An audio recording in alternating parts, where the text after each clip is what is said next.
महल छोड़ के जाऊं, पागल नहीं हूं मैं। लौट जाओ और मेरे कपड़े लेके आओ।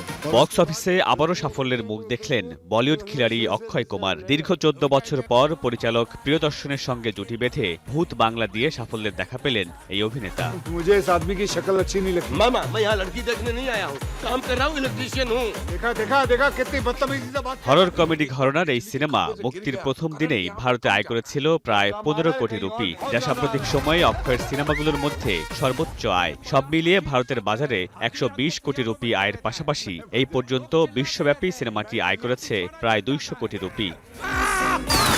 कल रात को मुझे भी लगा कि कोई मेरे कमरे का दरवाजा खोल रहा था। तुम्हें डर लगे तुम मेरे कमरे में सो जाना। 120 কোটি রুপি বাজেটে নির্মিত সিনেমাটির বড় অংশই ব্যয় হয়েছে অভিনেতাদের পারিশ্রমিকে। প্রধান চরিত্রে অভিনয় করা অক্ষয় কুমার নিয়েছেন প্রায় 50 কোটি রুপি। অন্যদিকে টাবু পেয়েছেন 2.5 কোটি রুপি, ওয়ামিকা গাব্বি পেয়েছেন 3 কোটি রুপি, আর প্রয়াত অভিনেতা আসরানিও প্রায় 2 কোটি রুপি পারিশ্রমিক পেয়েছিলেন।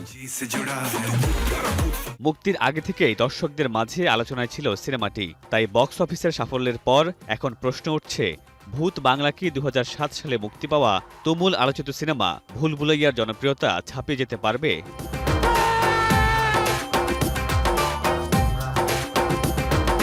এদিকে চলতি বছরেই মুক্তির অপেক্ষায় রয়েছে অক্ষয়ের আরও কয়েকটি বড় project, welcome to the jungle, Hera Pheri 3 ও হাইওয়ান। এখন দেখার বিষয়, এই সাফল্য ধরে রেখে আবারও কি বক্স অফিসের নির্ভরযোগ্য তারকায় পরিণত হতে পারবেন অক্ষয় কুমার?